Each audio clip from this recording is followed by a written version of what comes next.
नमस्कार विद्यार्थी मित्रमैत्रिणींनो, केसागर पब्लिकेशनच्या केसागर करिअर अकॅडमी युट्यूब चॅनलवरती तुमचं पुन्हा एकदा स्वागत आहे. राज्यसेवा 2025 ची तयारी करणारे विद्यार्थी, जिओग्राफी ऑप्शनलशी संबंधित आपण इथं सेशन कंडक्ट करत आहोत. ज्या विद्यार्थ्यांनी जिओग्राफी ऑप्शनल ठेवलेला आहे, हे लेक्चर आहे तुमच्यासाठी किंवा जीएस पेपर 1 साठी सुद्धा तुम्ही इथून थोडंफार कंटेंट कव्हर करू शकता. ठीक आहे, ओके. सिलेबस बऱ्यापैकी समान असतो, फक्त ऑप्शनलला जे आन्सर रायटिंग असतं आणि जीएस पेपर मध्ये जे आन्सर रायटिंग असतं त्याच्यामध्ये फरक आपल्याला दिसून येतो. ठीक आहे, तर जिओग्राफी ऑप्शनल साठी आपल्या पब्लिकेशनचे बेस्ट बुक्स अवेलेबल आहेत. एक तुम्हाला इथं 10 ते 12 पुस्तकं बेस्ट मिळतात. याच्यामध्ये तुम्हाला भारताचा भूगोल आहे, डॉक्टर अनिरुद्ध सरांनी लिहिलेलं पुस्तक. Evolution of geographical thought Majid Husain सरांनी लिहिलेलं पुस्तक आहे, अनुवाद केलाय मराठीमध्ये केसागर पब्लिकेशनने. जिओग्राफी थ्रू मॅप्स इंडिया हे पुस्तक प्रत्येक विद्यार्थ्याकडे पाहिजे जे विद्यार्थी राज्यसेवा देत आहेत. ठीक आहे, जिओग्राफी थ्रू मॅप्स वर्ल्ड, बघा geography through maps India, maps world हे दोन्ही पुस्तकं तुमच्याकडे हवेत, कारण का तुम्हाला सिलेबस मध्ये डिटेल दिलेलं असतं की मॅप रिडिंग वरती तुम्हाला क्वेश्चन असतात. ठीक आहे, इंडिया द फिजिकल ऍस्पेक्ट्स प्राकृतिक भारत के सिद्धार्थ सरांचं पुस्तक आहे, बेस्ट आहे. त्याच्यानंतर महाराष्ट्राचा भूगोल, महाराष्ट्रातील जिल्हे, मानवी भूगोल पुस्तक मस्ट आहे, सगळ्यांकडे असायलाच पाहिजे. प्राकृतिक भूगोल दाते सरांचं पुस्तक तुम्हाला राज्यसेवा पूर्व मुख्य जीएस पेपर 1 ऑप्शनल सगळ्यासाठी उपयोगी पडणार आहे. ठीक आहे, आणि जगाचा भूगोल तुम्हाला एम.व्ही. काळे सरांचं पुस्तक आहे जे ऑप्शनल साठी मस्ट आहे. ओके, चला जिओग्राफी जीएस पेपर 1 जो आहे आपला 2025 चा, आजच्या सेशन मध्ये आपला फर्स्ट क्वेश्चन आहे, bring about the basic difference between continental drift theory, sea floor spreading theory and plate tectonic theory. ठीक आहे, ओके. याच्यावरती तुम्हाला क्वेश्चन विचारला आणि याच्यामधला बेसिक डिफरन्स तुम्हाला विचारलेला आहे, लक्षात ठेवा. म्हणजे या 3 थेरी ज्या आहेत ना, या 3 थेरीज तुम्हाला इथं माहित असायला हवेत आणि त्याच्यामधला जो डिफरन्स आहे तो डिफरन्स तुम्हाला इथं माहित असायला पाहिजे. ठीक आहे, ओके, क्लिअर. बघा, आपण जर इथं बघितलं तर सुरुवात कुठून होते बघा, टेक्टॉनिक्स पासून सुरुवात होते, बरोबर. दुसरं महायुद्ध जे आहे ना, तर दुसऱ्या महायुद्धादरम्यान असं आढळून आलं की महासागर जो आहे ना, महासागर, तर या महासागराच्या तळामध्ये काही विशिष्ट वैशिष्ट्य आहेत, जसं की काही उंच कडा आहेत, त्याच्यानंतर काही खंदक आहेत. ठीक आहे, अशा प्रकारे. ओके, मग या कडा आणि खंदकांनी विविध लिथोस्फेरिक प्लेट ज्या आहेत ना, ज्याला आपण टेक्टॉनिक प्लेट्स म्हणतो, याच्यामधल्या ज्या नैसर्गिक सीमा आहेत, या नैसर्गिक सीमांची माहिती मिळाली.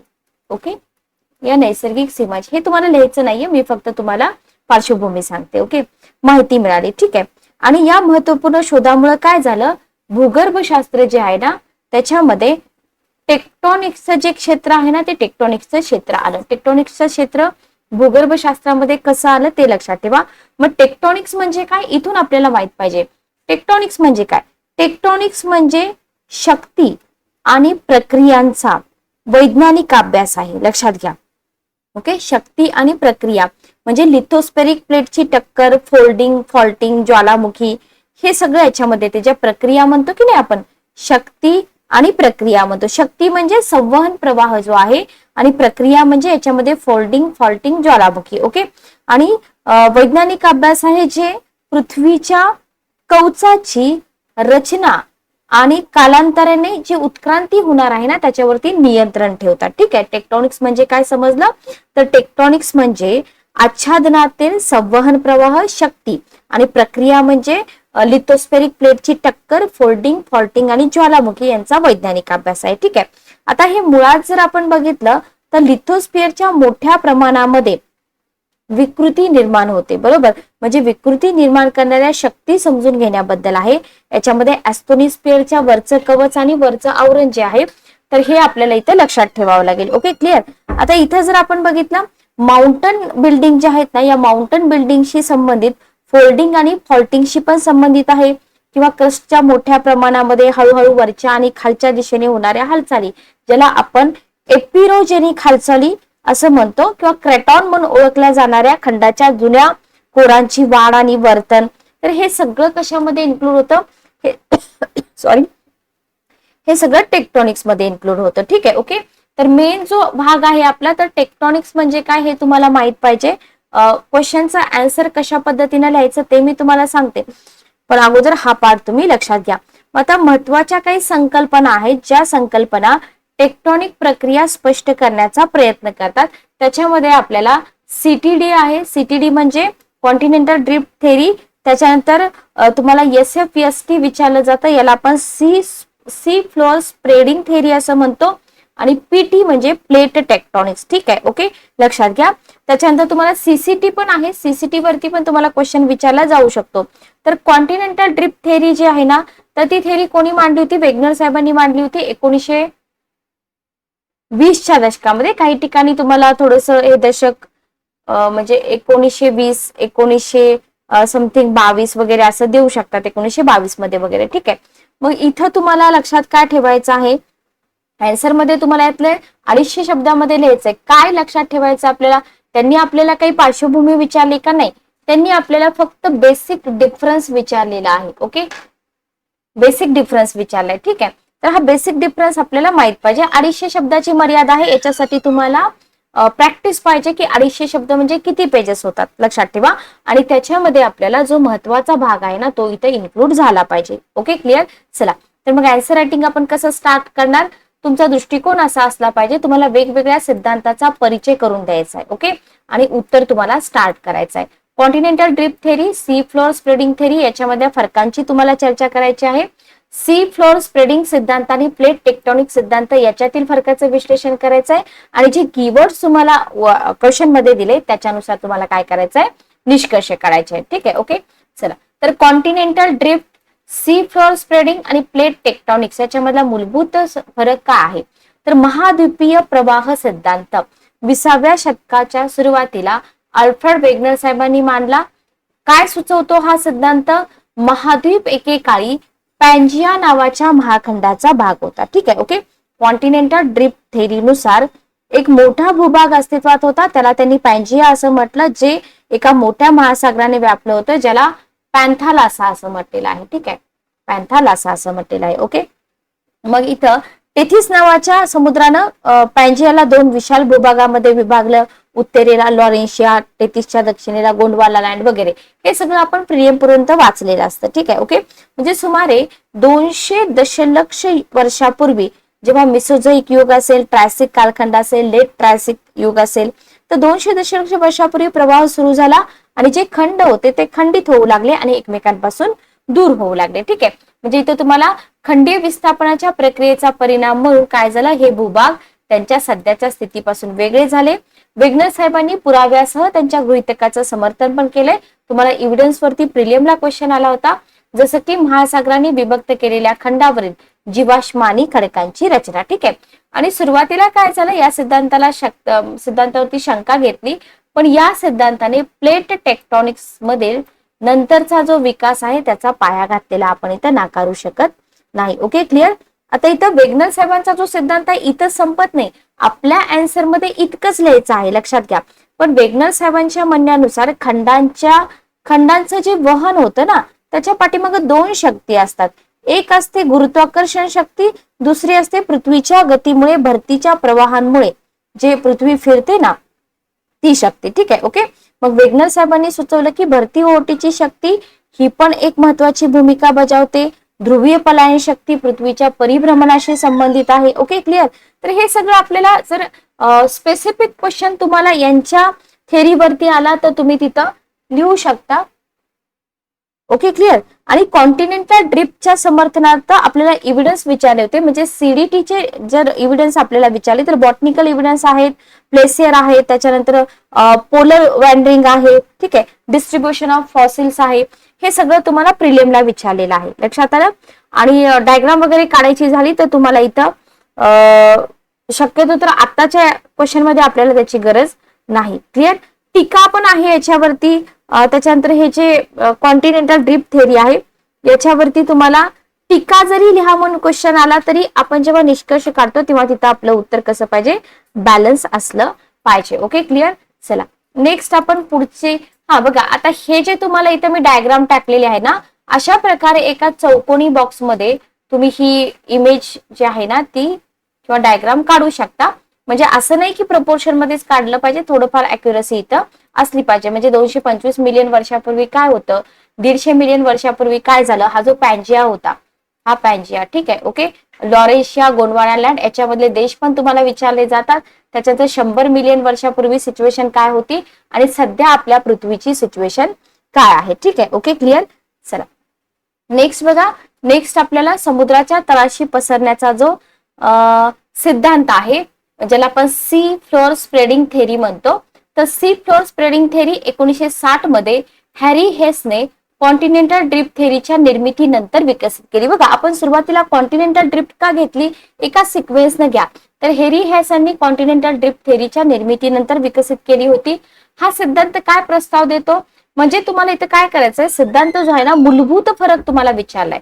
हा जो सिद्धांत आहे हा असा प्रस्ताव देतो की ज्वालामुखीच्या क्रियेद्वारे मध्य महासागर साखळीवर नवीन महासागरातील कवच तयार झालेला आहे. मॅग्मा आवरणातून वर येताच तो घट्ट होतो, बरोबर, ज्याच्यामुळे नवीन सागरी कवच तयार झाले आणि ज्याने रिचच्या दोन्ही बाजूनी विद्यमान कवच दूर ढकललेला आहे, ठीक आहे. आणि या प्रक्रियेमुळे काय झाले, महासागर खोऱ्यांचा विस्तार झाला आणि टेक्टॉनिक प्लेट्सच्या हालचालीसाठी इथं एक यंत्रणा निर्माण झालेली आपल्याला दिसून येते, ठीक आहे, ओके, क्लिअर. चला नेक्स्ट आपण पुढे जाऊया. पुढे आपल्याला काय द्यायचं आहे, अशा प्रकारचे एक डायग्राम करायचे आहे. हेरी हेसची जी कॉन्सेप्ट आहे सी फ्लोअर स्प्रेडिंग 1962, इथं तुम्हाला दिलेलं आहे बघा, कॉन्टिनेंट दिलेला आहे, सी फ्लोअर स्प्रेडिंग दिलेला आहे, त्याच्यानंतर इथं कॉन्टिनेंटल ड्रिफ्ट आहे, old ocean floor sinks into the mantle, इथं तुम्हाला जे मी तुम्हाला मराठीमध्ये सांगितले ना, अर्थक्वेक आहे. पुन्हा त्याच्यानंतर आपण काय म्हटलं की मिड ओशन रीज जे आहे याच्याबद्दल आपण एक्सप्लेनेशन घेतलं होतं, ठीक आहे. तर काय म्हटलेलं आहे, सगळं काही तुम्हाला एक्सप्लेन करायचं नाहीये, थोडक्यात सांगायचं आहे की ज्वालामुखीच्या क्रियेद्वारे काय झालं, मध्य महासागरांवर साखळीवर एक नवीन महासागरातील कवच तयार झालेला आपल्याला दिसून येतं, ठीक आहे, ओके.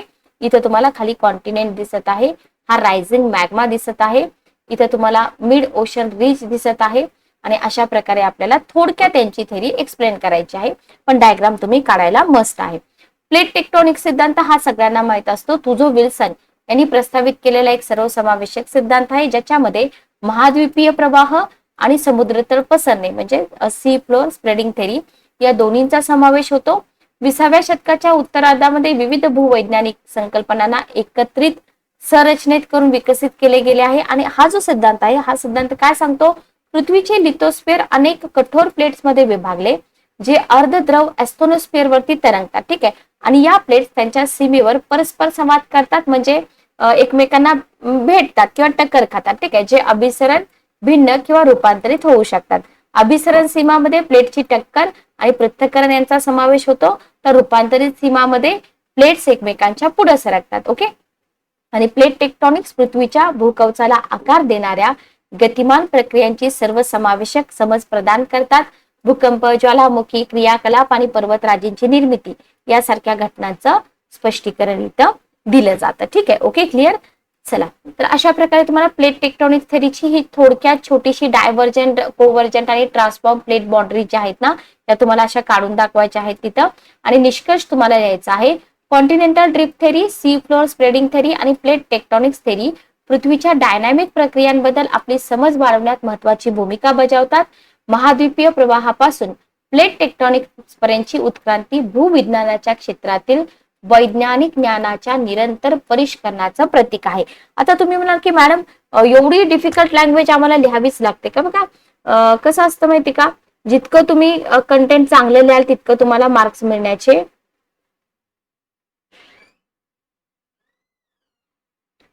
मिळण्याचे चान्सेस तिथं जास्त असतात, ठीक आहे, ओके, क्लिअर. तर हा होता आपला पहिला क्वेश्चन. नेक्स्ट क्वेश्चन बघा. नेक्स्ट क्वेश्चन आहे, लोकसंख्या वाढ नियंत्रित करण्याची रणनीती म्हणून महिलांचा सशक्त बनण्यासाठी महत्वाची चर्चा करा, ठीक आहे. महिलांना सशक्त बनण्यासाठी महत्वाची चर्चा करा 150 शब्दामध्ये. आता इथं तुम्हाला लोकसंख्या वाढ नियंत्रित करण्याची रणनीती याचा आणि महिलांना सशक्त बनवण्याचा काय संबंध आहे ते तुम्हाला आधी कळलं पाहिजे. आणि चर्चा करा, तुम्हाला कालच मी सांगितलं होतं चर्चा करा म्हणजे नक्की आन्सर मध्ये काय लिहायचं असतं, ठीक आहे, ओके. चला आता इथं आपण बघूया, लोकसंख्या टॉपिक आपल्याला प्रिलियमला पण विचारला जातो, मेन्सला विचारला जातो, महिला सक्षमीकरण वगैरे हे सगळं तुम्ही न्यूजपेपरमध्ये वाचत असाल. तर इथं तुम्हाला काय करायचंय, इथं तुम्हाला ऑब्विसली इंट्रोडक्शन सुरू करायचं आहे, जे प्रश्नासाठी थेट संदर्भ देतं. संदर्भ काय आहे? सक्षमीकरण. बरोबर. लोकसंख्या वाढ नियंत्रित करण्यासाठी एक धोरण म्हणून महिला सक्षमीकरण जे महत्व आहे ना, त्याच्यावरती आपल्याला चर्चा करायची आहे. क्वेश्चनचे काही जास्त पार्ट नाहीत. बघा, डेफिनेशन तर अगोदर माहित पाहिजे तुम्हाला. महिला सक्षमीकरण म्हणजे काय? महिला सक्षमीकरण म्हणजे काय? महिलांना त्यांच्या जीवनावर नियंत्रण ठेवण्यास, त्यांच्या स्वतःच्या निवडी किंवा आवडी असतील त्या करण्यास, सामाजिक, आर्थिक आणि राजकीय क्षेत्रात पूर्णपणे सहभागी होण्यास सक्षम बनवणं, याला म्हटलं जातं महिला सक्षमीकरण. बरोबर. ओके. पण आपल्या इथं काय कन्सिडर केलं जातं? महिला सक्षमीकरण म्हणजे केवळ मानवी हक्क आणि सामाजिक न्याय असं आहे का? असं नाही. लक्षात घ्या. जर लोकसंख्या वाढ नियंत्रित करायची असेल तर लोकसंख्या वाढ नियंत्रित करण्यासाठी आणि शाश्वत विकासाला चालना देण्यासाठी एक धोरणात्मक दृष्टिकोन सुद्धा इथं असला पाहिजे. तर इतकं तरी तुम्ही इथं परिचयामध्ये लिहिलं पाहिजे. पण हा परिचय काही फिक्स नाहीये.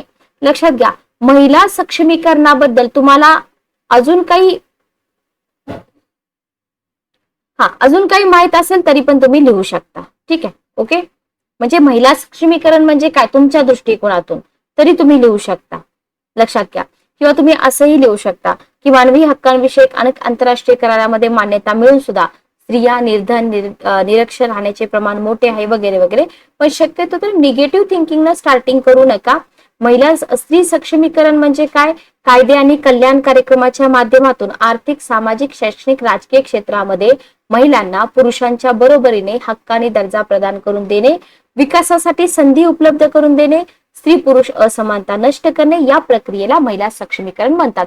म्हणजे आता जे मी तुम्हाला सांगितलं ऑब्लिक, एकतर हे तुम्ही इंट्रोडक्शन मध्ये लिहू शकता किंवा जो दुसरा ऑप्शन मी तुम्हाला सांगितला आता, कायदे आणि कल्याण कार्यक्रमाच्या माध्यमातून आर्थिक, सामाजिक, शैक्षणिक, राजकीय क्षेत्रामध्ये, हे तुम्ही लिहू शकता. ठीक आहे. ओके. महिला आर्थिक सबलीकरण वेगळं आहे. स्त्री सक्षमीकरणाच्या योजना तुम्हाला प्रिलियमला वगैरे विचारल्या जातात. तर परिचय तुमचा चांगला असला पाहिजे. आता मुख्य भाग काय आहे बघा. मुख्य भाग तुम्हाला विचारलाय लोकसंख्या नियंत्रण धोरण म्हणून महिला सक्षमीकरणाचं महत्व. ठीक आहे. ओके. बघा, याच्यामध्ये मेन मुद्दा आहे की तुम्हाला लोकसंख्या नियंत्रणाशी रिलेटेड पाहिजे. बरोबर. तर शिक्षण आणि माहितीमध्ये प्रवेश. सक्षम महिलांना शिक्षण आणि कुटुंब नियोजन, पुनरुत्पादक आरोग्य आणि गर्भनिरोधक पद्धतींबद्दल माहिती मिळवण्याची अधिक शक्यता असते. ठीक आहे. ओके. जर तुम्ही महिलांना शिकवलं, त्यांना माहिती दिली, तर याच्याबद्दल त्यांना नॉलेज असू शकतं. जर तुम्ही शिक्षणापर्यंत महिलांना नाही पोहोचवलं तर असं होईल का? नाही. मग हे ज्ञान त्यांच्या पुनरुत्पादक निवडीबद्दल डिसिजन घेण्यामध्ये सक्षम करतं. ज्याच्यामुळे काय होतं? कुटुंबाचा आकार लहान होतो, प्रजनन दर पण कमी होतो आणि ऑब्विसली लोकसंख्या नियंत्रित व्हायला मदत मिळते. ठीक आहे. आर्थिक संधी. आर्थिक स्वातंत्र्यामुळे काय होतं? विवाहाला विलंब होऊ शकतो, ज्याच्यामुळं मुलांसाठी शिक्षण आणि आरोग्य सेवेचा खर्च वाढू शकतो, ज्याच्यामुळे कुटुंब नियोजन पद्धतींचा अवलंब होऊ शकतो आणि लोकसंख्या वाढीचा दर कमी होण्यास मदत होऊ शकते. ठीक आहे. ओके. क्लिअर. त्याच्यानंतर तिसरी गोष्ट आहे आरोग्य सेवेसाठी प्रवेश. बघा, ज्या स्त्रिया निरोगी असतात त्यांच्या गर्भधारणेचं नियोजन करण्यास सक्षम असतात. बरोबर. त्यांचं कुटुंब कसं असतं? लहान असतं. म्हणजे निरोधक प्रसूतीपूर्व काळजी घेणं वगैरे. माता आरोग्य सेवांमध्ये प्रवेश केल्यामुळे काय होऊ शकतं? माता मृत्यू कमी होऊ शकतो, बाल आरोग्य सुधारू शकतं. हे सगळं कशासाठी आहे? लोकसंख्या कमी करण्यासाठी. बरोबर. लिंग समानता. जर तुम्ही महिलांचं सक्षमीकरण केलं तर लैंगिक समानतेला प्रोत्साहन मिळतं. जे पारंपरिक लिंग मानदंड आणि रूढी आहेत ना, त्यांना आव्हान मिळतं. बरोबर. आणि कुटुंबातील जे पुनरुत्पादक निवडींचे निर्णय असतात ना, ते पुरुषांबरोबर स्त्रिया पण घेऊ शकतात. लक्षात घ्या. बरोबर. ज्याचा लोकसंख्येच्या गतिशीलतेवरती कसला परिणाम होईल? सकारात्मक परिणाम होऊ शकतो. हे सगळे पॉइंट्स आपल्याला माहित असतात. फक्त आन्सर रायटिंग मध्ये कसे मांडायचे ते फक्त आपल्याला समजत नाही. म्हणून आपल्याला इथं प्रॉपर आन्सर रायटिंग करायचं आहे. ठीक आहे. ओके.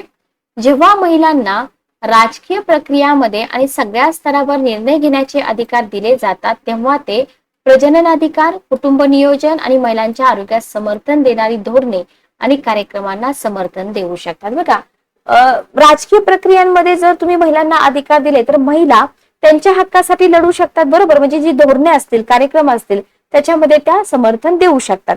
म्हणजे राजकीय प्रतिनिधित्व हे सुनिश्चित करू शकतं की महिलांच्या गरजा आणि प्राधान्य लोकसंख्या धोरणे आणि कार्यक्रमामध्ये संबोधित केले जातात. Okay, clear.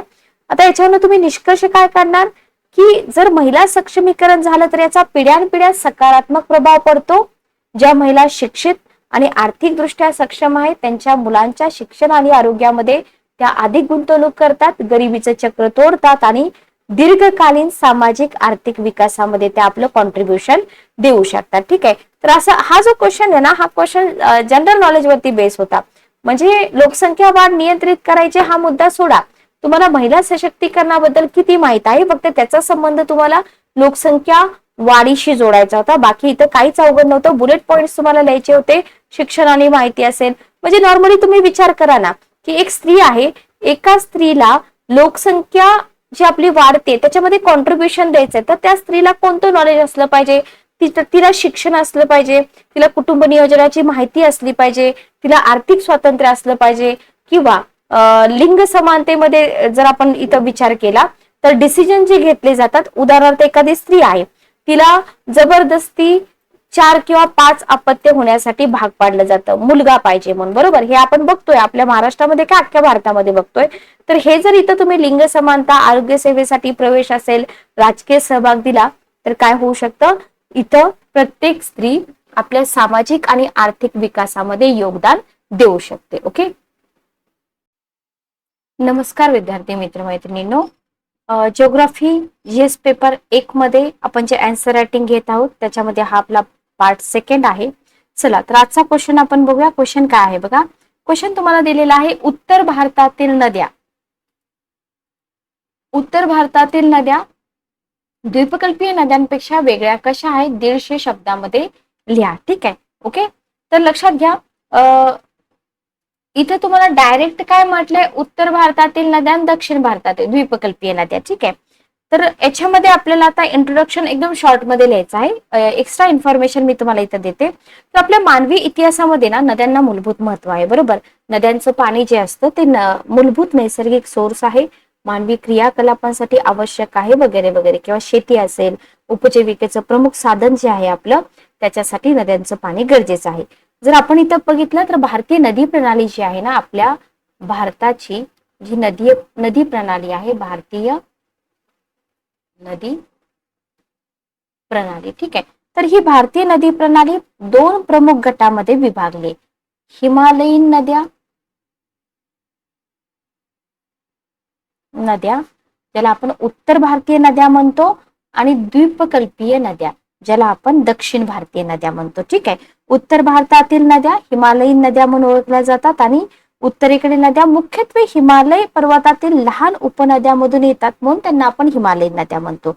आणि दक्षिणेकडील नद्यांना द्वीपकल्पीय नद्या म्हणतात, कारण का शेवटी त्या अरबी समुद्र किंवा बंगालच्या उपसागरात असलेल्या भारताच्या जो पेनिन्सुलर भाग आहे, द्वीपकल्पीय प्रदेश आहे, तिथं संपतात म्हणून आपण त्यांना काय म्हणतो, द्वीपकल्पीय नद्या. ठीक आहे. ओके. उत्तर भारतातील जर नद्या आपण घेतल्या इथं तर याच्यामध्ये तुम्हाला सिंधू नदी आहे. ठीक आहे. सिंधू नदी आहे, सिंधूच्या उपनद्या आहेत. झेलम नदी सिंधूची उपनदी आहे. चिनाब आहे, रावी आहे, बियास आहे, सतलज आहे, गंगा आणि तिच्या उपनद्या आहेत. ब्रह्मपुत्र आहे, तिची उपनदी आहे, बरोबर. म्हणजे कोसी, रामगंगा, गंडक, यमुना ह्या सगळ्या उत्तर भारतातील नद्या. दक्षिण भारतातील नद्या कोणत्या किंवा द्वीपकल्पीय नद्या, नर्मदा नदी आहे, तापी आहे, महानदी, गोदावरी, कृष्णा या सगळ्या दक्षिण भारतातील नद्या. ठीक आहे. Okay, clear. तर याच्यात डिफरन्स आपल्याला इथे विचारलेला आहे की कशा प्रकारे या नद्या वेगळ्या आहेत. आन्सर कसं लिहायचं आपल्याला, हा आहे आपला इंडियाचा मेजर रिव्हर मॅप. तुम्हाला मॅप वगैरे काढायची काही गरज नाही या क्वेश्चन साठी. तुम्हाला काय करायचं, इंट्रोडक्शन मध्ये नद्यांचं थोडक्यात महत्व सांगायचं, जसं मी सांगितलं होतं. भारतीय नद्या आणि द्वीपकल्पीय नद्या, सॉरी इथं उत्तर भारतीय करा, उत्तर भारतीय नद्या आणि द्वीपकल्पीय नद्यांची वैशिष्ट्ये लिहायची आहेत आणि त्याच्यानुसार तुम्हाला काय करायचं आहे, निष्कर्ष काढायचे आहेत. ठीक आहे. Okay, clear. चला बघा, भारतामध्ये उत्तर भारतीय नद्या आणि द्वीपकल्पीय नद्या देशाच्या भूगोल आणि पर्यावरणाच्या दृष्टीने अत्यंत महत्वाच्या आहेत. या नद्या भारताच्या सामाजिक, आर्थिक आणि सांस्कृतिक लँडस्केपचा अविभाज्य भाग आहेत आणि कृषी, ऊर्जा, वाहतूक, आणि महत्वपूर्ण परिसंस्था या नद्या प्रदान करतात. म्हणजे मी थोडं वेगळ्या लँग्वेज मध्ये सांगितलं होतं, तुम्ही लिहिताना थोडं वेगळ्या लँग्वेज मध्ये लिहायचं. ठीक आहे, ओके. हे झालं आपलं इंट्रोडक्शन.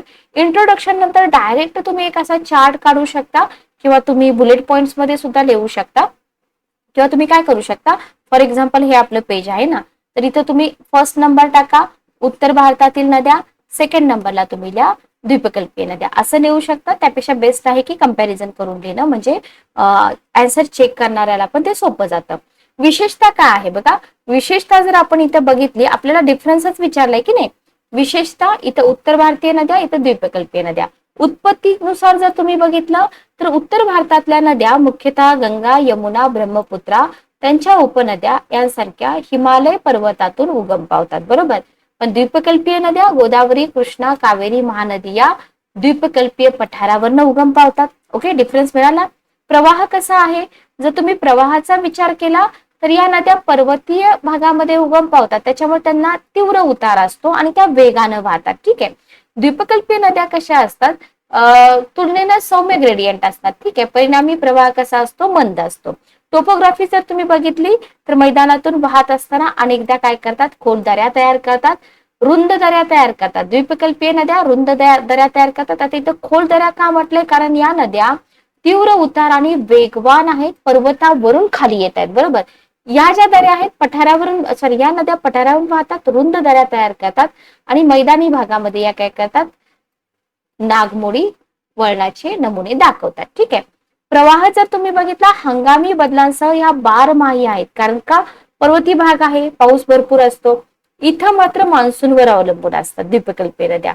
डेल्टा संरचना जर बघितली, सुंदरबन डेल्टा गंगा आणि ब्रह्मपुत्रा यांनी तयार केलेला आहे. पूर्व किनाऱ्यावरती जर तुम्ही द्वीपकल्पीय नद्यांच्या भागात बघितलं तर गोदावरी कृष्णा रिव्हर डेल्टा तयार करते. ओके. जलविद्युत क्षमता बघा, पाण्याच्या जलद प्रवाहामुळे जलविद्युत क्षमता कशी आहे, पुरेशी आहे. द्वीपकल्पीय नद्यांच्या बाबतीत तुम्ही बघितलं तर पाण्याच्या विसंगत प्रवाहामुळे इथं किमान क्षमता आहे. ठीक आहे. अवसादन दाब जर तुम्ही बघितलं, पर्वतीय उत्पत्तीमुळे इथं गाळाचा उच्च दाब असतो, इथं कमी अँड्युलेटिंग टोपोग्राफी जी असते ना, त्याच्यामुळे काय असतं, अवसादन दाब किमान असतो. ठीक आहे. ओके. तर हा मेन डिफरन्स तुम्हाला लिहायचा होता. पण अशा प्रकारे जर चार्ट तुम्ही काढला असता तर तुमचं प्रेझेंटेशन खूप चांगलं दिसलं असतं, जेणेकरून तुम्हाला मार्क्स चांगले मिळाले असते. ठीक आहे. निष्कर्ष काय लिहायचं आपल्याला, उत्तर भारतीय नद्या आणि द्वीपकल्पीय नद्या यांच्यातील फरक समजून घेणं, प्रभावी जलस्रोत व्यवस्थापन, शाश्वत शेती आणि भारतातील विविध प्रदेशांमध्ये पर्यावरणीय संतुलन राखण्यासाठी महत्वाचं आहे. ठीक आहे. ओके. का महत्वाचं आहे ते तुम्हाला इथे लिहायचं आहे, बाकी तुम्हाला काहीही लिहायचं नाही. ओके. नेक्स्ट क्वेश्चन बघा. नेक्स्ट क्वेश्चन आहे तुमचा, भारताच्या भौगोलिक वर्गीकरणाच्या मुख्य वैशिष्ट्यांची चर्चा करा. बघा, आता भारताचं भौगोलिक वर्गीकरण हे तुम्हाला माहित पाहिजे. काय आहे भारताचं भौगोलिक वर्गीकरण?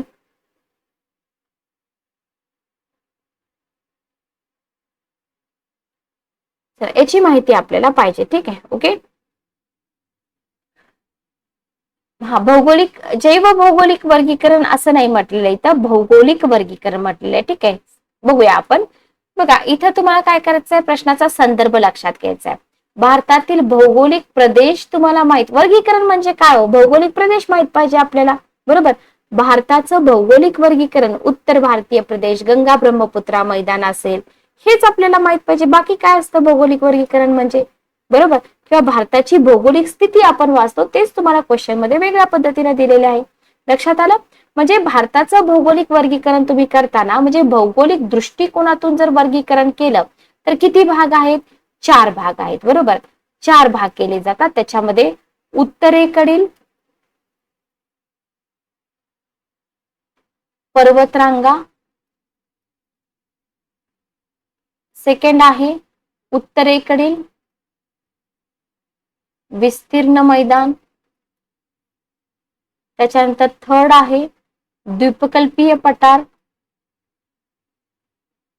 चौथा आहे किनारी मैदानी. ठीक आहे. ओके. किनारी मैदानी. क्लिअर. आता याच्यामध्ये उत्तरेकडील पर्वतरांगा आहे, त्याच्यामध्ये पण तुम्ही 4 भाग करू शकता. ग्रेटर हिमालय, मध्य हिमालय, शिवालिक, ट्रान्स हिमालय, पूर्वांचल वगैरे वगैरे. ठीक आहे. ओके.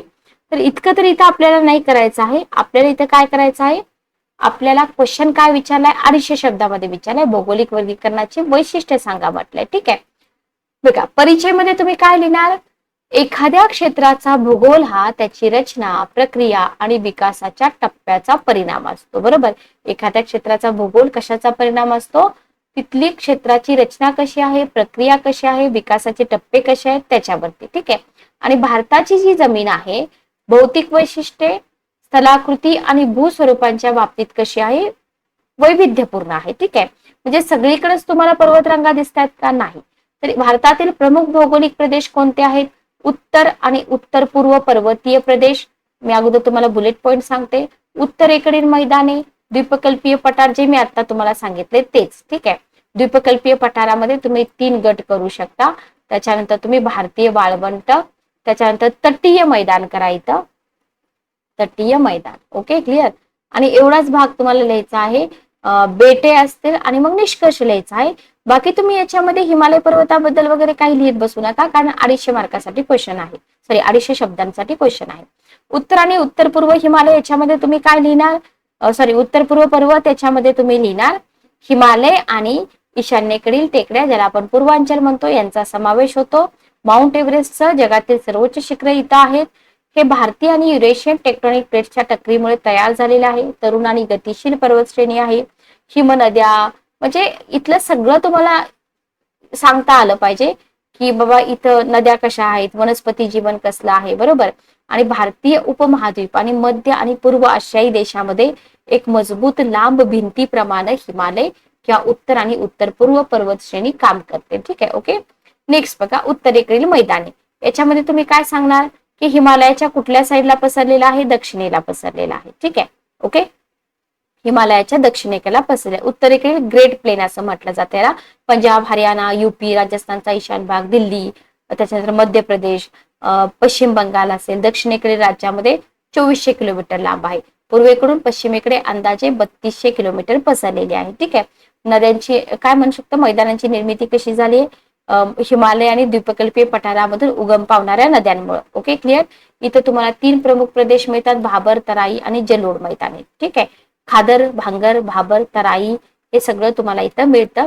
समृद्ध माती आणि मुबलक पाणी पुरवठा याच्यामुळे ही मैदानं शेतीसाठी आदर्श आहेत. आता ह्या मैदानांचं पण तुम्ही वर्गीकरण करू शकता. पंजाब हरियाणातील मैदाने पहिला भाग, गंगा मैदाने दुसरा भाग, ब्रह्मपुत्रा मैदाने तिसरा भाग. ठीक आहे, ओके. अशा प्रकारे तुम्ही इथं वर्गीकरण करू शकता, पण इथं आपल्याला नाही लिहायचं आहे, इतकं आपल्याला नाही लिहायचं आहे. त्याच्यानंतर आहे द्वीपकल्पीय पठार. भारताच्या मध्य भाग वायव्येला दिल्लीकडं अरवलीचा विस्तार असेल, पूर्वेला राजमहाल टेकड्या, पश्चिमेला गिर पर्वतरांगा, दक्षिणेला वेलची टेकड्या ज्याला कार्डबम म्हणतात, या द्वीपकल्पीय पठाराच्या बाह्य सीमा आहेत. ओके. त्याच्यानंतर 3 मोठे गट आहेत द्वीपकल्पीय पठारामध्ये, दख्खनचं पठार, सेंट्रल हायलँड्स आणि इथं विंध्य आणि अरवली पर्वतरांगा, छोटा नागपूर, माळवा याच्यासह अनेक पर्वतरांगांचा समावेश आहे. ईशान्य पठार मात्र इथं द्वीपकल्पीय प्रदेशापासून वेगळं आपल्याला दिसून येतं. ठीक आहे, ओके, क्लिअर. नेक्स्ट बघा, भारतीय वाळवंट. उत्तर पश्चिम भाग कोरडा आहे, आपल्याला सगळ्यांना माहिती आहे. वार्षिक पर्जन्यमान कमी आहे, शेती करणं आव्हानात्मक आहे. तटीय मैदान जर बघितलं, पश्चिम आणि पूर्व किनारपट्टी, वालुकामय समुद्र किनारे, गाळ साचतो, मलबार किनारा, कायलच्या रूपामध्ये अद्वितीय वैशिष्ट्ये आहेत, मासेमारी आणि आंतरदेशीय नेव्हिगेशनसाठी उपयोग होतो. ठीक आहे, ओके. तर इतकी सगळी भौगोलिक वैशिष्ट्ये आपल्याला इथे द्यायचं आहे. बेटे पण आपण लिहू शकतो इथं, समुद्र कोरल बेटे असतील, लक्षद्वीप असेल, अंदमान निकोबार असेल, त्याच्यानंतर सक्रिय ज्वालामुखी बद्दल तुम्ही लिहू शकता. आणि फायनली तुम्ही निष्कर्ष काय लिहिणार, कृषी जैवविविधता आणि संसाधन व्यवस्थापनासह असे शब्द तुमच्या उत्तरामध्ये आले पाहिजेत. विविध पैलूंसाठी भौगोलिक विभाजन समजून घेणं आवश्यक आहे आणि भौगोलिक विविधता आणि भूवैज्ञानिक वैशिष्ट्ये भारताच्या समृद्ध नैसर्गिक संसाधनामध्ये आणि सांस्कृतिक विविधतेमध्ये काय करतात, योगदान देतात. ठीक आहे, ओके, क्लिअर.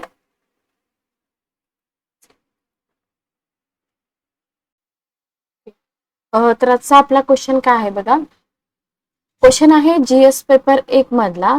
जीएस पेपर 1 मध्ये तुम्हाला क्वेश्चन विचारलाय, वॉटर टॉवर ऑफ आशिया म्हणून हिमालयाची भूमिका आणि भारतीय उपखंडातील प्रादेशिक हवामान आणि जैवविविधतेवर त्याचा प्रभाव तपासा. ठीक आहे, 250 शब्दामध्ये तुम्हाला याचं उत्तर द्यायचं आहे. वॉटर टॉवर ऑफ आशिया म्हणून हिमालयाची भूमिका काय. आता क्वेश्चन जो असतो ना, या क्वेश्चनचं आपल्याला काय करायचे असते, फोड करायचे असते. बरोबर. काय म्हटलंय तुम्हाला, वॉटर टॉवर ऑफ आशिया म्हणून हिमालयाची भूमिका आणि भारतीय उपखंडातील प्रादेशिक हवामान आणि जैवविविधतेवर त्याचा प्रभाव आपल्याला तपासायचा. ठीक आहे. बघा, आशियासाठी वॉटर टॉवर म्हणून सामान्यतः इथं वर्णन केलं जातं HKH. ठीक आहे. शॉर्ट फॉर्म मध्ये याला हिंदू कुश हिमालय. ओके. तर या खंडातील बहुतेक भागांसाठी पाणी, अन्न, ऊर्जा, पर्यावरण सुरक्षा निश्चित करण्यात महत्वाची भूमिका इथं बजावलेली दिसते. आणि टोटल 10 प्रमुख नद्यांचा सोर्स इथून आहे, जो आशियातील 2 अब्ज लोकांसाठी अन्न आणि ऊर्जा उत्पादन आणि इतर ज्या परिसंस्था आहेत त्या श्रेणीला सुद्धा समर्थन देतात. ठीक आहे. म्हणजे थोडक्यात काय, पाणी पुरवतात. मग इथं आपल्याला एक वैज्ञानिक आढावा घ्यायचा आहे की पाणी पुरवठ्याचे विविध घटक असतील, भविष्यातील पाण्याच्या उपलब्धतेवरती हवामानाचा जो बदलता प्रभाव आहे किंवा पाण्याच्या मागणीचे घटक आहेत, जलसुरक्षेसाठी धोरणं असतील, संस्था आणि प्रशासन असेल, आव्हानं असेल, हे सगळं आपल्याला इथून पुढं एक्झाम मध्ये विचारलं जाऊ शकतं. ठीक आहे. ओके.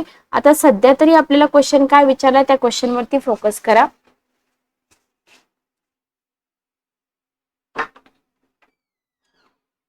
बघा, क्वेश्चन मध्ये तुम्हाला दिलेलं आहे वॉटर टॉवर ऑफ आशिया म्हणून हिमालयाची भूमिका आणि भारतीय उपखंडातील प्रादेशिक हवामान. म्हणजे 3 गोष्टी तुम्हाला इथं सांगायचे. आता याच्यामध्ये बघा, आपल्याला काय करायचं आहे, आपल्याला दृष्टिकोन आपला कसा पाहिजे. तुमचा मेन क्वेश्चन कशावरती आहे, हिंदू कुश हिमालयावरती. बरोबर. तर त्याच्याबद्दल थोडंसं सांगून तुम्ही उत्तराचा परिचय करा. आशियातील जलबुरुज, जलबुरुज म्हणजे काय, वॉटर टॉवर. ठीक आहे. हिमालयाच्या भूमिकेचा अभ्यास करा. बरोबर. हा तुमचा पहिला पार्ट कंप्लीट झाला. दुसरा पार्ट तुम्हाला काय बोललेले आहेत की प्रादेशिक हवामान आणि जी जैवविविधता आहे ना, याच्यावरती हिमालयाचा कसा प्रभाव पडतो हे सांगून आपल्याला काय करायचं, इथं निष्कर्ष काढायचे आहेत. ठीक आहे. Okay, clear. चला, परिचयामध्ये तुम्ही काय लिहू शकता, परिचयामध्ये तुम्ही लिहू शकता की हिमालय किंवा विशेषतः हिंदुकुश हिमालयाला अनेकदा वॉटर टॉवर ऑफ आशिया म्हणून संबोधलं जातं. ठीक आहे. ओके. इथं तुम्हाला मी मॅप पण घेतलेला आहे.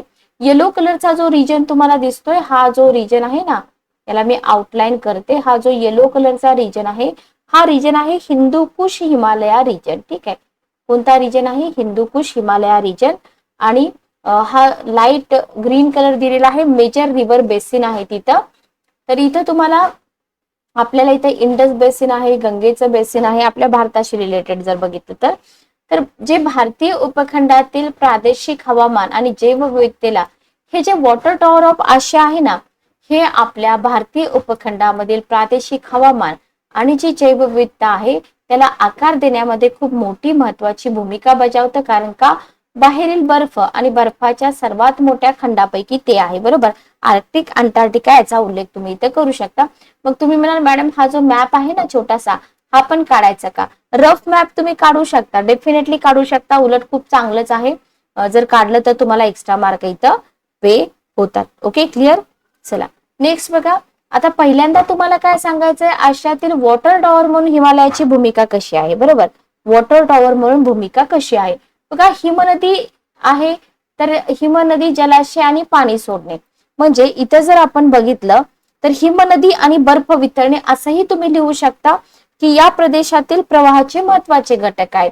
हिमालयामध्ये आर्क्टिक आणि अंटार्क्टिकाच्या ध्रुवीय बर्फाच्या बाहेर जर तुम्ही बघितलं तर हिमनद्याचं सगळ्यात मोठं प्रमाण तुम्हाला इथं दिसतं. बरोबर.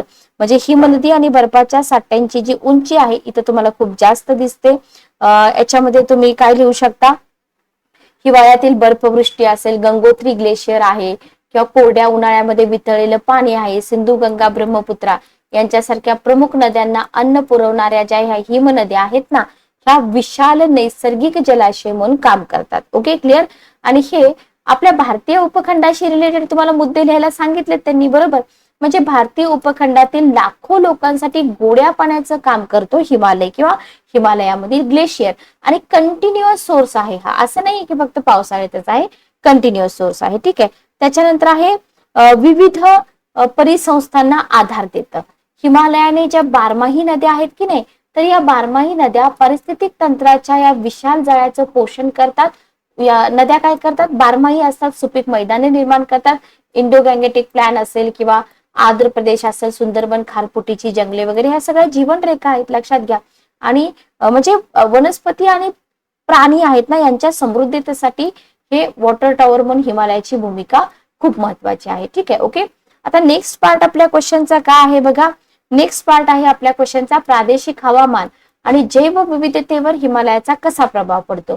प्रादेशिक हवामानावर जर तुम्ही प्रभाव बघितला तर इथं तुम्हाला तापमान नियंत्रण, हिमालय भारत गंगेच्या मैदानांना मध्य आशियातून वाहणाऱ्या बर्फाळ वाऱ्यांपासून वाचवतो, बरोबर.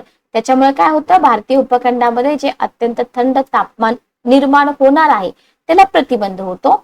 याच्या उलट तिबेटी पठार, हिमालयाच्या बाजूला असलेल्या पावसाच्या सावलीच्या प्रभावामुळे खूप कठोर आणि कोरडं हवामान अनुभवता येतं. हा आहे इथं फायदा.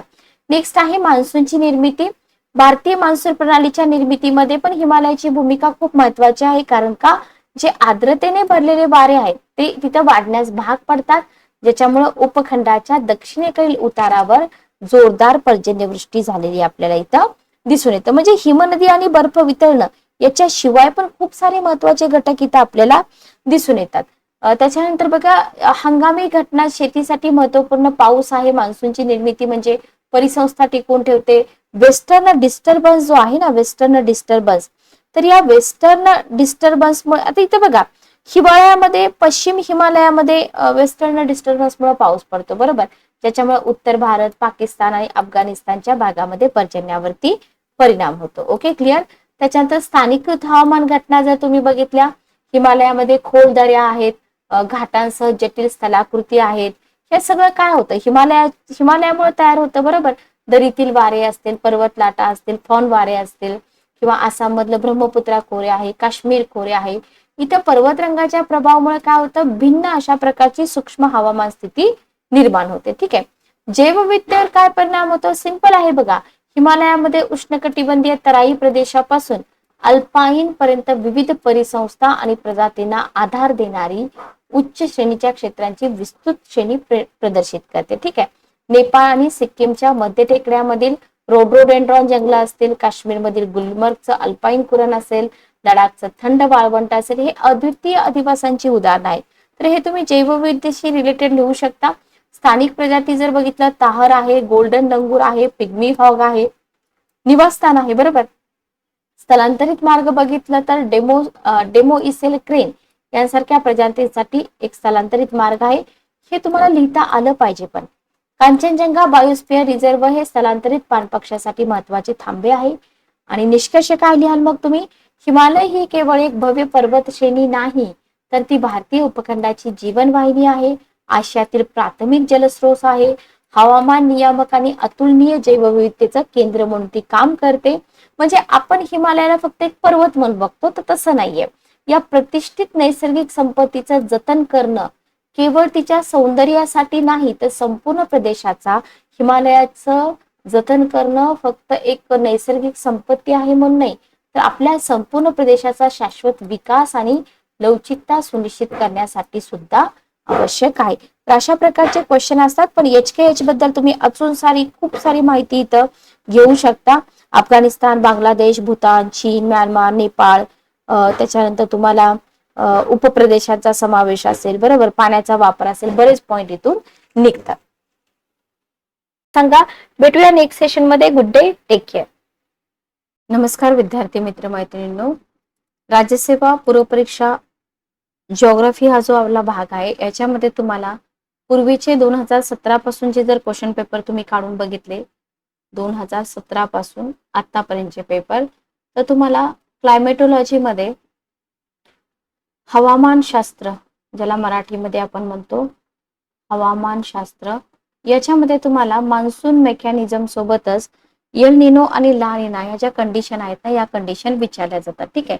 तर ह्या ज्या घटना आहेत, ह्या घटना सतत घडत नसतात, एक खूप टाइम स्पॅन मध्ये ह्या घडत असतात. आता इथं समजून घेण्यासारखा हा भाग आहे की 2024 ची एक्झाम तुम्ही देताय, बरोबर. 2024 साठी तुम्हाला फक्त वस्तुनिष्ठ प्रश्नांसाठी एल निनो ला निना विचारलं जाऊ शकतं. 2025 मध्ये तुम्ही रिटर्न एक्झाम देताय, तिथं तुम्हाला GS पेपर 1 मध्ये यल निनो ही जी घटना आहे ही पूर्ण तुम्हाला एक्सप्लेन करायला लावली जाईल किंवा त्याचे भारतावर होणारे परिणाम असतील किंवा पूर, दुष्काळ, पेरू म्हणजे जे अमेरिकेची कोस्टलाईन आहे तिथं घडणारे परिणाम असतील हे तुम्हाला विचारले जाऊ शकतात. ठीक आहे, ओके. त्याच्यासाठी तुम्हाला आधी मान्सून मेकॅनिझम जी आहे ती मान्सून मेकॅनिझम समजून घ्यावी लागते. आणि जे विद्यार्थी 2025 ला ऑप्शनल ठेवणार आहेत त्या विद्यार्थ्यांना या सगळ्या एक्सप्लेनेशन सोबतच जो वर्ल्ड मॅप आहे आउटलाईन वर्ल्ड मॅप आपल्याला काढता आला पाहिजे. म्हणजे फॉर एक्झाम्पल तुम्ही एल निनो ला निनाचा क्वेश्चन अटेम्प्ट करताय तर तिथं तुम्हाला इक्वेटर असतील किंवा जे विंड असतात त्या विंडची डायरेक्शन असेल किंवा पेरूची लोकेशन असेल, इक्वेटरची लोकेशन असेल ही तुम्हाला तिथं दाखवता आली पाहिजे. सोबतच आपल्या भारतामध्ये माडागास्कर आणि आपला भारत याचा जो संबंध आहे कशाशी रिलेटेड, आपले जे मान्सून चालू होतो, सोप्या भाषेमध्ये पावसाळा चालू होतो त्याच्याशी रिलेटेड. ठीक आहे, आता सध्या तरी आपण 2024च्या पॉइंट ऑफ व्ह्यू न फक्त प्रिलियमचा विचार करता इथं यल निनोची इन्फॉर्मेशन घेणार आहोत आणि सेकंड लेक्चर मध्ये आपण ला निनाची इन्फॉर्मेशन घेणार आहोत. आणि सेकंड लेक्चर मध्येच आपण प्रिव्हियस इयर क्वेश्चन पेपर मध्ये यल निनो आणि ला निना याच्यावरती जे क्वेश्चन विचारले ते पण इथं आपण घेणार आहोत. ठीक आहे, ओके. तर जिओग्राफीचे जे आपले बुक्स आहेत ते बुक्स मी तुम्हाला पाठीमागच्या सेशन मध्ये दाखवलेले आहे, तिथून तुमचं हे जे कंटेंट आहे हे कव्हर होतं. तर बघा, यल निनो आणि ला निना म्हणजे काय याच्यापैकी आज आपण काय कम्प्लीट करतोय, इथं आज आपण कम्प्लीट करतोय यल निनो म्हणजे काय. याच्यामध्ये तुम्हाला 2017 किंवा 16ला एक क्वेश्चन विचारला होता बघा. तर ख्रिसमसच्या दरम्यान तुम्हाला सिंपल बेसिक विचारलं होतं त्यांनी की यल निनो म्हणजे काय, ला निना म्हणजे काय, किंवा ख्रिसमसच्या काळामध्ये घडतं का, किंवा यल निनो म्हणजे छोटी मुलगी वगैरे अशा प्रकारे. ठीक आहे, तर ख्रिसमसच्या दरम्यान दक्षिण अमेरिकेतील किनारपट्टी आपल्याला काय विचारलं जाऊ शकतात, दक्षिण अमेरिकेच्या ठिकाणी उत्तर अमेरिका देतील म्हणजे बेसिक क्वेश्चन तुम्हाला आता विचारले जातील.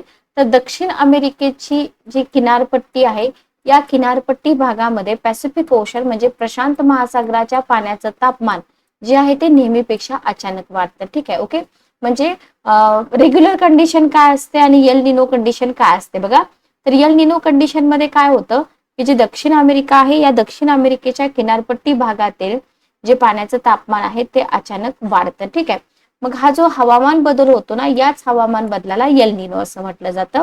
हा एक स्पॅनिश शब्द आहे, लक्षात घ्या. बाल ख्रिस्त असं म्हटलं जातं याला.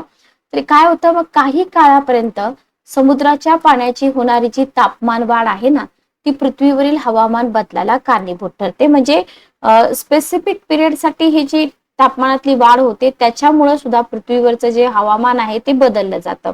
आणि ही जी क्रिया आहे यल निनोची क्रिया म्हणा किंवा पाण्याचं तापमान नेहमीपेक्षा अचानक वाढण्याची क्रिया म्हणा, ही क्रिया अधूनमधून अचानकपणे घडते. ठीक आहे, आणि या घटनेचा संबंध आपल्या पृथ्वीशी काय येतो, तर याच्यामुळे दुष्काळी परिस्थिती निर्माण होते, महापूर येतात आणि याचा थेट परिणाम कशावरती होतो, आपल्या पिकांच्या उत्पादनावरती होतो. Okay, clear.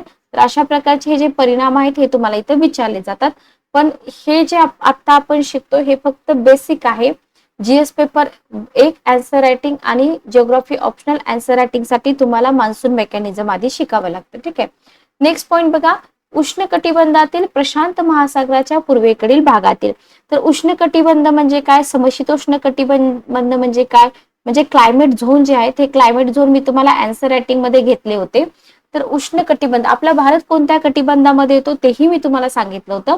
तर उष्ण कटिबंधातील प्रशांत महासागराचा जो पूर्वेकडचा भाग आहे या पूर्वेकडील भागातील पाण्याच्या तापमानातील फरक की ज्याच्यामुळे यल निनो अगर ला निना हे जे परिणाम आहेत हे परिणाम काय करतात, प्रशांत महासागराच्या उष्ण कटिबंधातील पश्चिम भागावर स्पष्टपणे होत असल्याचं दिसून येतं. ठीक आहे, ओके. पुन्हा एकदा रिपीट करते, उष्ण कटिबंधातील प्रशांत महासागराचा पूर्वेकडचा जो भाग आहे पाण्याच्या तापमानातला फरक तुम्हाला पूर्वेकडच्या भागामध्ये दिसतो, बरोबर, ज्याच्यामुळे तुम्हाला यल निनो ला निना हे परिणाम दिसतात. ठीक आहे, आणि कुठे दिसतात, पश्चिम भागावरती दिसतात, उष्ण कटिबंधातील प्रशांत महासागराच्या पश्चिम भागावरती दिसतात. ठीक आहे, ओके. याच्यानंतर आपल्याला इथे काय लक्षात ठेवायचं आहे, हा जो मॅप आहे आपला हा वर्ल्ड मॅप आहे. या वर्ल्ड मॅप मध्ये तुम्हाला इथं पेरूची लोकेशन लक्षात ठेवायची आहे. हा बघा इथं आहे पेरू. ठीक आहे, पेरू आणि इक्वेडोर. Okay, clear. तर हे लोकेशन आपल्याला लक्षात पाहिजे. इथून तुम्हाला जे विंड आहेत, ट्रेड विंड आहेत, त्याच्याबद्दलची इन्फॉर्मेशन पाहिजे. आता इथं आपण जास्त मेकॅनिझम घेणार नाही आहोत आणि इथं मॅडागास्करची लोकेशन आहे. जेव्हा आपण मान्सून मेकॅनिझम एक्सप्लेन करतो तेव्हा इथं आपल्याला हे लक्षात ठेवावं लागतं. ठीक आहे, ओके, क्लिअर. तर थोडक्यात काय, जर तुम्ही जेएस पेपर एक आन्सर रायटिंग करणार असाल, जिओग्राफी ऑप्शनल असेल, तर तुम्हाला हा वर्ल्ड मॅप आउटलाईन काढता आला पाहिजे.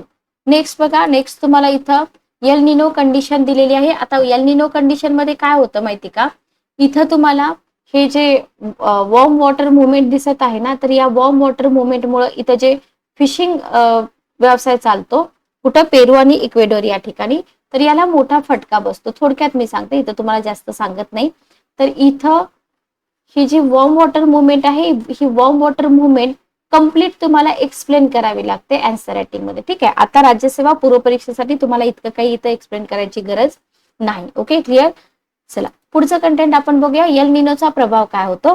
विकसनशील देश जे असतात ना, फॉर एक्झाम्पल आपल्या भारतासारखे देश, हे शेती आणि मासेमारीवर अवलंबून असतात. बरोबर, म्हणजे इथं जी टोटल पॉप्युलेशन आहे त्याच्यापैकी जवळजवळ 60% पेक्षा जास्त पॉप्युलेशन शेतीवरती अवलंबून असते. बरोबर, आणि मासेमारी. आता ज्या देशांच्या सीमा प्रशांत महासागराला जोडलेल्या आहेत तिथं आपल्याला हा परिणाम मोठ्या प्रमाणावर होत असल्याचं दिसून येतं. बरोबर, म्हणजे प्रामुख्याने जर आपण बघितलं तर 25 डिसेंबर म्हणजे ख्रिसमसच्या दरम्यान दक्षिण अमेरिकेच्या किनाऱ्यालगत प्रशांत महासागराच्या पाण्याचं तापमान काय होतं, अधूनमधून वाढतं. इथं तुम्हाला हा जो दक्षिण अमेरिकेचा रिजन दिसत आहे, हा बघा साऊथ अमेरिका. ठीक आहे, इथंच तुम्हाला मी पेरू आणि इक्वेडोरची लोकेशन दाखवलेली होती. त्याच्यामुळे काय होतं, इथं हा प्रभाव दिसून येतो.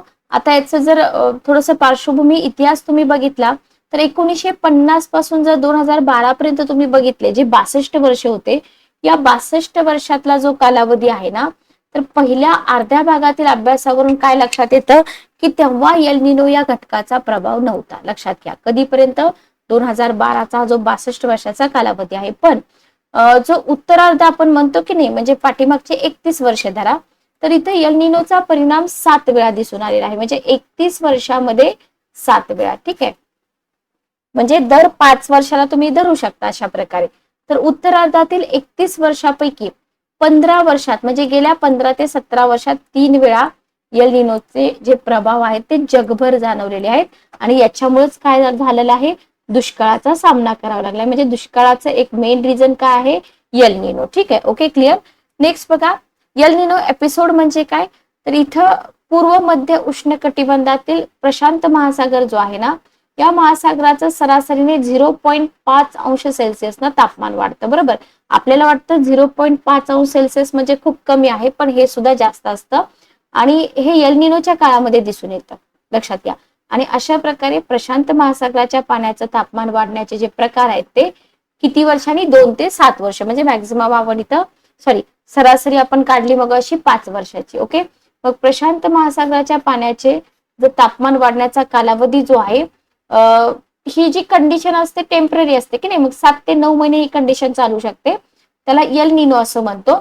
आणि जर या 7 ते 9 महिन्याच्या कालावधीत जर वाढ झाली, म्हणजे एल निनो कंडिशन जर 7 ते 9 महिन्यापेक्षा पण जास्त दिवस राहिली, तर त्याला म्हटलं जातं एल निनो एपिसोड. म्हणजे आतापर्यंत लोकसेवा आयोगाने तुम्हाला फक्त एल निनो विचारलेला आहे. मे बी नेक्स्ट टाइम तुम्हाला एल निनो एपिसोड विचारलं जाऊ शकतं, किंवा एल निनो आणि ला निनो याच्यामधला जो डिफरन्स आहे किंवा कंपॅरिझन आहे याच्यावरती क्वेश्चन विचारला जाऊ शकतो.